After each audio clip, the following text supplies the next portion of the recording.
More and better, India needs good educational infrastructure in all districts. The Supreme Court of India's ruling that there will be no reservation based on distance in admission or to PG medical courses is consistent with the constitutional mandate of equality before law, but may adversely affect the priorities and healthcare requirements of the state.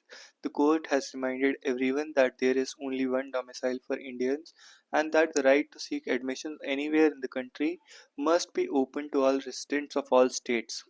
This is in line with the series of verdicts on a question whether there can be admissions based on institutional preference or residential requirements. The view is that institutional preference, that is, choosing candidates who had passed of an institution for admission to PG courses in the same institution, is constitutionally permissible, and that admission to UG medical courses can have a residential requirement, primarily because of the basic medical needs of the region can be better addressed by admitting more people from the same background so that doctors emerging from the system would render public service there. However, on the principle that higher education qualifications brook no compromise with merit, the prevailing view is that PG courses should not be open for any such residential preference, as the need to attract the best talent is higher.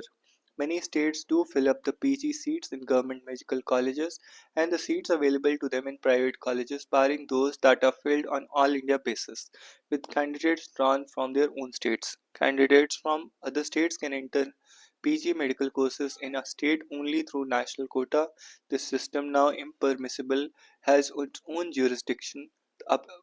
As PG students form the backbone of medical services in government hospitals. In addition, such students have an additional incentive of joining government service and thereby acquiring eligibility to apply for PG courses as service candidates. The southern states in particular have invested heavily in medical education, establishing a college in almost every district. These would like to accommodate more candidates from their states to keep their medical services going, and with an eye on future manpower, it is expected that aggrieved states may seek a review of this judgment. It is likely that the verdict will result in a union government funding one or more way to restrict the role of the states in medical institute admissions. Interestingly, the distinction the court has made between PG and UG courses when it comes to prioritizing local needs may be a sound argument in itself for questioning the continuing tendency to centralize even the UG admissions across streams. The solution lies in creating educational infrastructure of near uniform quality in every district. Trump is on a precarious path as he seeks to cut funds for social services.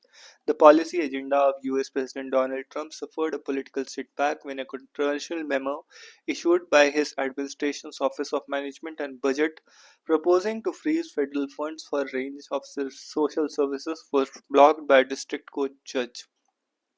In the wake of confusion and chaos regarding which programs would be impacted, the White House decided the memo, a forced act of backpedaling federal grants and loans worth trillions of dollars, were potentially shut off for healthcare initiatives for millions of low-income Americans, including within the Medicaid system. Earlier this week, when the OMB memo was apparently published without vetting by key officials in the White House, it appeared that funds for schools, hospitals, and shelters were also in jeopardy.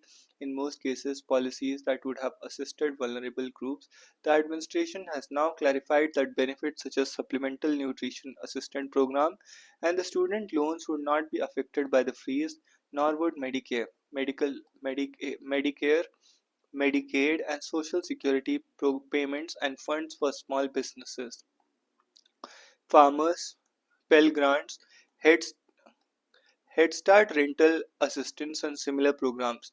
Despite the backdown, Trump administration reiterated that it would not at a broader level compromise on the president's commitment to review and recalibrate federal funding allocation towards the cutting down government waste and unrequired regulations.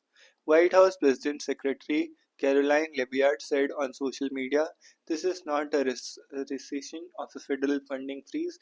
It is not simply a recession of the memo." Well, there was little doubt that Mr. Trump would, during his second term, seek to slash public expenditure on certain social services. The ad hoc and apparently uncoordinated approach towards this cut left many, including some Republicans, baffled. The OMB memo also raised the specter of Mr. Trump's fiat by executive orders, seeking to supplant the traditional role of Congress, which is the primary vector for appropriations and earmarking funds for specific projects across sectors. This is a precarious path to follow, and it is likely to face further pushback from congressional lawmakers if it continues. There is also concern that Mr. Trump has surrounded himself with acolytes who subscribe to the ideas in the so-called Project 25, which some regard as a right-wing agenda that could prove to be more decisive than it is capable of genuinely addressing urgent political priorities. While Mr. Trump may have a proper may become more adept at personal management, it is equally important that he does not exacerbate the bitter polarization of the American policy over the coming 4 years. Crowd safety, the run fast, reach first attitude, and approach have always been a discipline dampener and also a factor in crowd management. The probe ordered by Uttar Pradesh government will suggest additional safeguards, yet there will be dangers of excitement, obstinacy, and the intransigence of the crowd. It is not for the first time that such a devastating tragedy has happened in the Kumbh. The truth behind the claims of the world class system of people management has been exposed. The authorities must strive to ensure the lives of safe. Human lives in India have the least value, and the leaders are at the helm of the affairs get away by expressing the grief and appointing committees to investigate incidents. We have borne witness to this for decades. Despite extensive security measures, including hundreds of surveillance cameras, drones, and command control centers, the incident raises serious concerns about the effectiveness of crowd management during religious festivals in India. Better crowd management and some patient patience and adherence to the guidelines by the pilgrims could have saved lives. No VIP should be allowed to flout the rules. A festival that showcases India's spiritual splendor cannot afford to have setbacks. Special trains and flights have been arranged for the Kumbh, with thousands pouring into Prayagraj by the hour. How is the infrastructure sufficient to handle all these people? The government of India and the government of Uttar Pradesh seem to be more interested in the income generated by the pilgrims' visit than the facilities provided to the visiting millions who do not know where to stay, where to eat, and how to manage, as it is a case of crowds, and even more crowds everywhere. Homeopathy has proven to be cost effective and effective treatment option for many. However, it is important to note that homeopathic mother tinctures are not necessarily cheap and their sale is regulated. The article on the editorial page seems to suggest that homeopathic medicines can be misused. However, any drug, if misused, can have harmful consequences, and homeopathy is no exception. As a user of homeopathy, I would urge this daily to provide a balanced perspective on homeopathy, acknowledging its regulations and contributions to healthcare. The writers seem to be more worried about intoxication by homeopathic tinctures than the very dangerous consequences of the consumption of plentiful liquor in bars and restaurants. One also wonders how they conclude that homeopathic tinctures are incapable of effecting a cure. One can hardly think of a better recipient for the honor of ICC Cricketer of the Year prize than Jasprit Bumrah. His hard work, consistency, and ability to improvise have made him a modern legend. His sublime control over the ball and his cricketing intelligence are what make him lethal. As the India bloc lost its visibility after the Lok Sabha polls, the India bloc managed to prevent Bharatiya Janata Party from reaching the majority mark in 24 Lok Sabha elections. However, it went on to lose the Haryana and Maharashtra assembly elections. In the ongoing campaign to Delhi assembly elections, India bloc fragmented as certain constituents of the coalition such as Samajwadi Party and Trinamool Congress are supporting the Aam Aadmi Party, leaving the Congress to fight on its own. Has the India bloc lost its vitality after the Lok Sabha polls? Our call alliances inherently weak. It depends on the nature of alliance. Let's compare two major alliances in the country, NDA and the India bloc. There is a distinct difference in the structure of the two. The NDA, the BJP is the anchor it brought together. The other constituent is had a concrete plan for action for the time before the election as well as after. On the other hand, India bloc came together to oppose the BJP. This alliance is based on the logic that no party will occupy the anchoring position. The stability of an alliance depends on the structure on which it has been built. It hardly matters whether it was stitched before or after the polls. We will be limiting ourselves if we look at the coalition only from a perspective of when it was formed. The stability of coalition is decided how the political parties relate to each other, how they come together, and how they conduct their business. Let's take example of Congress-led UPA government and the United Fronts led by Prime Minister H.D. Devgoda and I.K. Gujral. They were fairly stable because they had mechanisms which constantly allowed political parties in the alliance to consult each other. In the India bloc, we have the Shiv Sena on one end of the spectrum and the left parties on the other. Is the premise on which the India bloc came together, pooling of anti-BJP vote to narrow a meeting ground for parties with disparate ideologies. I won't say that Indian politics is now completely governed by the logic of ideology, rather, I would call it professionalism in politics. As political scientist Suhas Palishkar rightly identified, Hindutva hegemony is the dominant narrative in politics today. Rahul Gandhi's Bharat Jodo Yatras tried to construct a different narrative based on social justice politics which centers both caste and economic disparity. Before the 24 general elections, the regional parties in the India bloc too contributed to this narrative, but it was limited. One of the outcomes was for the first time, BJP's Hindutva agenda was significantly challenged by the narrative of social justice. It even forced the Prime Minister Narendra Modi to interpret social justice through the prism of Hindutva. The Congress manifesto was the most significant political document in the last 10 years, but it wasn't accepted by the other India bloc partners. The failure of India bloc is to come with an alternate narrative in these elections. Coalitions with far more disparate allies have stuck together and continued for a term as part of a ruling coalition. The India government under Prime Minister Atal Bihari Vajpayee is a good example of this. Despite 2002 riots and discomfort that it caused to some of its allies, coalition stuck together until the BJP decided to call for early elections. Comparative studies show that there is no coalition in opposition.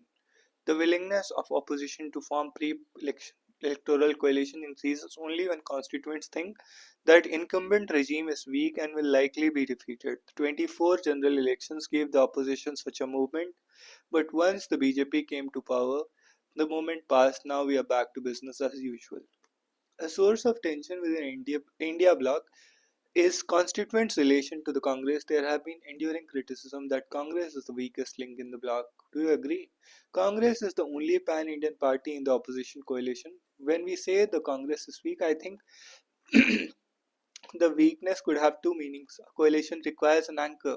The anchoring can come intellectually as well as by making strategic alliances at the time when there is no election. The Congress, with its Jodo Yatra, successfully consolidated the idea of India that was politically different from the BJP's imagination. But the problem is that within the party, this idea has not been sustained. There was a divergence between central leadership and the regional players in the Congress on the question extending the reservation in private sector in Karnataka. Karnataka government is also dithering on publishing the caste census. If the Congress was strong in terms of ideas as well as organization, it would be in position to provide a leadership role to other players of the India bloc. In a coalition, political parties do not give up their individual identities. Each of them have their own brand which they want to protect. Congress as a national party believes that it is more representative of India's diversity and thereby encompassing of society's interest, whereas state level political parties have lower stakes. They are more concerned about a smaller pool of supporters and subset of policy decisions. I think it is important to look at what we call an opposition. It is simply an electoral vehicle. In a liberal democracy, opposition's role goes beyond contesting elections. India bloc came into existence on the premise that BJP got only 37% of the votes in the 2019 election.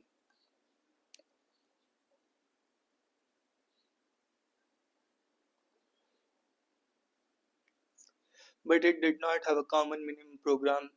There is no clarity on what the alliance stands and for and why. The only clear goal is that they want to defeat the BJP. The Delhi Assembly election, for instance, is being fought entirely on the Delhi issues, AAP Congress. The campaigns do not reflect the national agenda. In contrast, BJP's campaign is a regional interpretation of its national agenda. Opposition unity will become meaningful only when there is a national agenda which can be interpreted regionally. Just as professionally opposing the BJP to form the government would be a narrow meaning of the term opposition. We need to make a distinction between the opposition as a normative idea and an empirical manifestation. During elections, we see empirical manifestation between the elections. Normative idea comes out much more clearly. Remember that the opposition is a very integral element of any liberal democracy. This means that the right to publicly oppose and criticize the actions and policies of the government of the day. This automatically means that there is space for plurality of ideas between elections. The opposition needs to focus on this normative aspect, and this could happen in a variety of ways. For example, it could actually do what we could call legitimacy informing actions. Basically, these activities might not remove the ruling regime but will discredit it and raise doubts about it. Take the issue of politics of welfare. I think we have reached saturation point with every political party promising the same thing. The opposition should push for accountability and ask whether the welfare schemes are actually reaching the people it is meant for. The opposition for long has been focusing on issues such as high level corruption, cronyism, which are far removed from everyday lives of individuals. They may galvanize the core supporter but do not necessarily make a difference to the classes. There is no need for the opposition to work under one umbrella. Each individual party could do this on their own. During a non election time, a disjointed opposition is useful because it creates multiple battlegrounds for the ruling party. An opportunity to settle Sri Lanka's ethnic problem. India's move to name the Jaffna Cultural Center and the Tamil poet philosopher Thiruvalluvar is a symbolic gesture by the New Delhi to reinforce unbreakable bond with Sri Lanka. When sections of the Sri Lankan Tamils were agitated originally over the omission of the term Jaffna in the central's nomenclature, Indian authorities were swift in their course correction. It is now called the Jaffna Thiruvallur Cultural Center, a recent landmark built by the Indian government. No one needs to emphasize the significance of bilateral ties between the two South Asian neighbors who have a shared history and culture. In the last 40 odd years, the nature of political relations has gone a significant change since the 1983 anti Tamil program in the Sri Lanka drew India into play the role of a mediator initially and that of an active player later, in an attempt to resolve the vexed ethnic problem. It was such a complex relationship that led to signing of Indo-Lanka Accord of 1987 and the consequent 13th Amendment to Sri Lanka's constitution, creating a new layer of government, provincial councils, and granting it limited autonomy.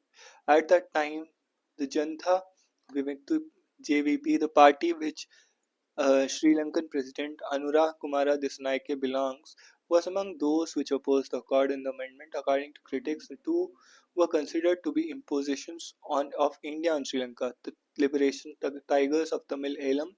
Liberation Tigers of Tamil Elam was another critic, and then the most important, Tamil foes was not happy with the settlement formula.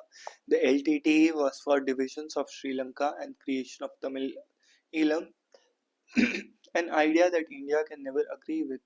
Despite the passage of 35 years, the crucial amendment has not yet been given a fair trial, especially in the Tamil-speaking areas of Sri Lanka. Even though the provincial councils there in most part of the country functioned between 1988 and 2019, successive Indian leaders have been urging Sri Lankan counterparts for the early and full effective implementation of 13A.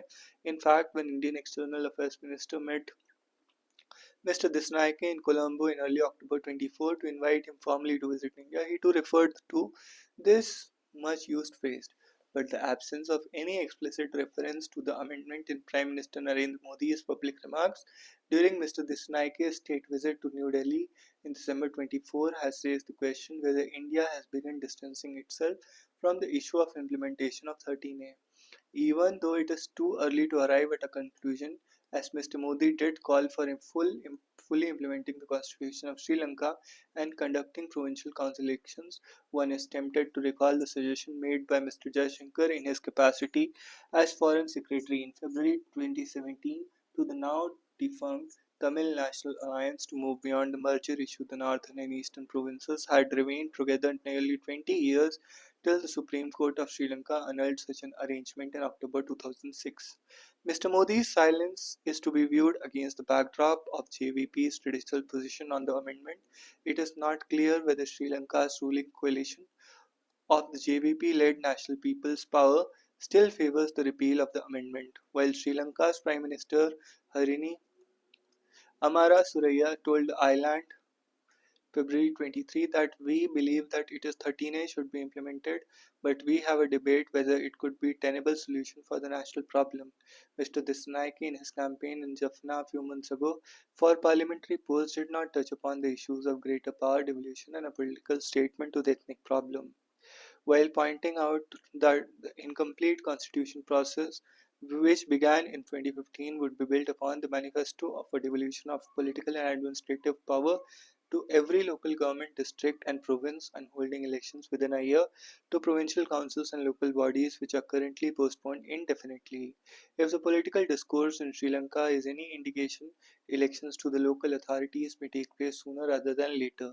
There is nothing wrong in holding elections to the local bodies, which have much a longer history in Sri Lanka than the provincial councils. However, the rural rulers should be under no illusion that, however efficient they may be, local bodies are no substitutes for provincial councils. As in many other countries, the local self-governments in Sri Lanka are too hardly equipped to solve all problems being thrown up by growing urbanization as on one hand and other issues such as limited sources of own revenue and high dependence on fiscal transfers on the other. This is why the layer of provincial councils become essential to address many of the issues.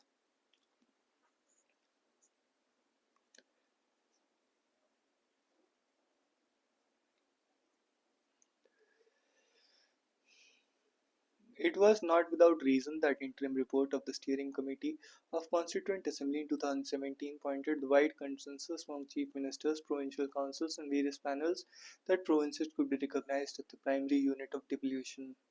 It is time that the JVP's leaders stop viewing the provincial councils as the creation of India, and after all, any constitutional concept in the contemporary period is an outcome of palimpsests. This hold good for the Accord and 13A2, which produced, though an evolutionary process, through involved in a scrutiny of number of proposals at different levels in the two countries during 1983 to 1987. Also, Sri Lanka's three constitutions, Solburi Constitution 1948, Republican Constitution 1972-78, were drafted based on the British American French systems. The ruling coalition would do well to keep in mind that the people of Sri Lanka, known for their democratic spirit and effecting the transition of powers mostly through the ballot box, deserve a deal that is in tune with their character. NPP, which commands the two-thirds majority in parliament, with an extremely popular president, has a golden opportunity now to find a durable solution to the ethnic problem, which is an offshoot of the combination of electoral, economic, and political factors. Science is clear, crowd disasters are preventable. This week in India, 30 people were killed in a deadly crowd crush that occurred in the Mahakumbh. Writer's heart goes out to the families and friends. Tragedies such one could have as this one have become far too common across the world at religious pilgrimages, sporting events, and even music concerts. As someone who studies crowd disasters, what makes them more terrible is that they are almost entirely preventable. Crowd crushes are dangerous, deadly, and immensely scary. They are also scientifically well understood, easy to predict, inexpensive, and to prevent. Yet they continue to occur with surprising frequency in highly modern societies. While this writer joins the people of India in mourning the shock and senseless loss of life, it is her hope that governments and event organizers everywhere use this tragedy as an opportunity to make it the changes necessary to keep the crowds safe. Crowd crushes occur when the density of crowd becomes too high.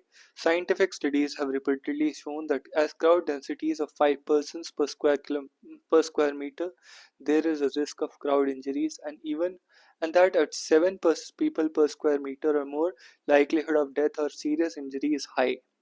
Crowd density is strongly influenced by physical space around the crowd. If, for example, a crowd must navigate or gather in a space that is too small, crowd density can increase to dangerous levels rapidly and become deadly. Preliminary reporting from the Mahakum suggests that this is precisely what happened. A large crowd developed behind a barrier, compressing its members into a dangerous density with tragic consequences. Large crowd developed behind a barrier, compressing its members into a dangerous density with tragic consequences. Similar disasters have occurred throughout the world. November 21, 10 people were killed in a crowd disaster at a live acoustic concert in Houston, Texas. In US 22, a crowd crush in Itaewon, South Korea killed 159 people at Halloween festival. These examples are just a small sampling of type of catastrophe that happens more often than people may think. So why do these injuries and deaths keep happening after so many high profile disasters? If you believe many of the news stories and commentary that often surround such tragedies, these crushes are the faults of crowds that are out of control.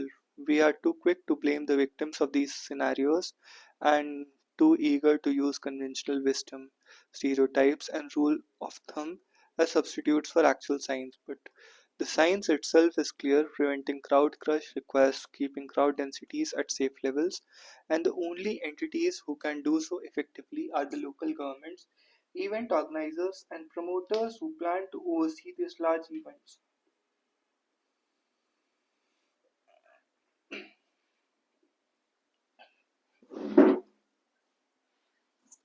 Individual members of crowds themselves have a very limited ability to perceive what is happening to the crowd as a whole, and virtually no ability to control it once the crowd reaches dangerous density. Moreover, nobody in the crowd can meaningfully influence what is happening around them. In fact, at a point, the crowd member themselves may not even be able to take a full breath. Event planners and local governments can take relatively easy steps to nearly eliminate the risk of crowd crush. Problem is that currently in most nations, nothing requires promoters, planners, local governments to do any of this. They can open more entries and exits. They can stagger arrival times for large events. They can make sure passageways traveled by crowds are free from debris and other obstacles that might compress the crowd into bottlenecks. They can also segment the crowd into groups to prevent sudden crowd surge. Planners do this each year on New Year's Eve at Times Square, placing crowd into segmented areas of nearly 100 people, each to prevent the massive crowd from clustering in ways that might create a dangerous crowd density. The tragedy at Mahakumbh, however, should inspire governments everywhere to reconsider their hands-off approach to crowd crush and pass sensible laws and regulations requiring event planners. Even small amounts of planning and minimal changes to venue can almost eliminate the risk that crowd members will be injured, trampled, or squeezed to death on their feet while still allowing everyone to have a good time. The cost of waiting to make such changes will continue to be measured in human lives.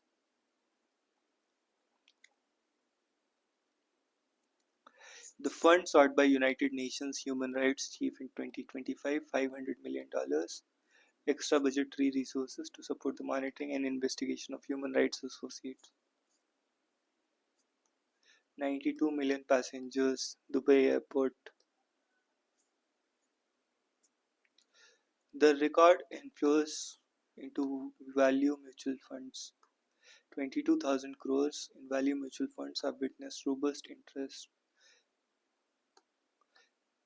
A passenger jet carrying 64 people into Washington Potomac River after colliding midair.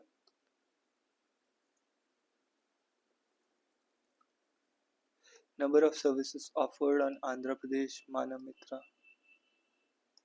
WhatsApp governance platform Manmitra, our friend, offering 161 citizen-centric services enabling people to procure documents in real time using their smartphones with Manamitra. On book a time slot to visit a temple, book a bus ticket. Measuring migrant movement, tracking migration is a crucial aspect of public policy. Tracking migration is a crucial aspect of public policy, especially in India, where over 45 crore people internally migrate between 2000 and 2011.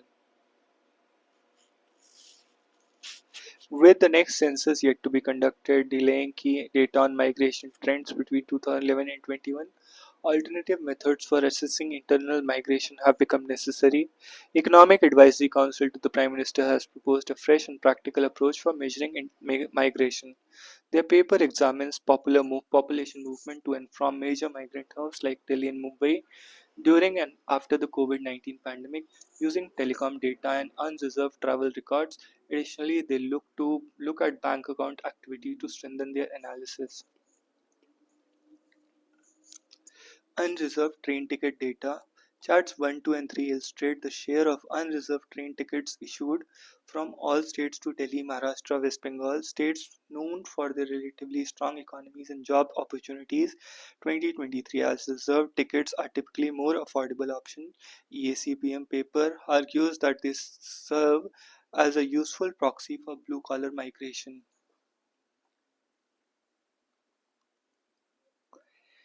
The share of passengers arriving at various train stations, 3.35% arriving came from Delhi, Uttar Pradesh, 17% Bihar, then Rajasthan. Share of persons arriving at train stations in Maharashtra in 2023, 50% from Maharashtra itself, then Gujarat, Bihar, UP. Share of passengers arriving in West Bengal, 63% within the state, then 12% from Bihar, Jharkhand, Odisha. Banking data to measure migration. EACPM paper measured the ratio of savings bank account balances to current account balances as a proxy indicator of economic activity. This is because a current account, which is typically operated by businesses, offer features that a saving bank account does not.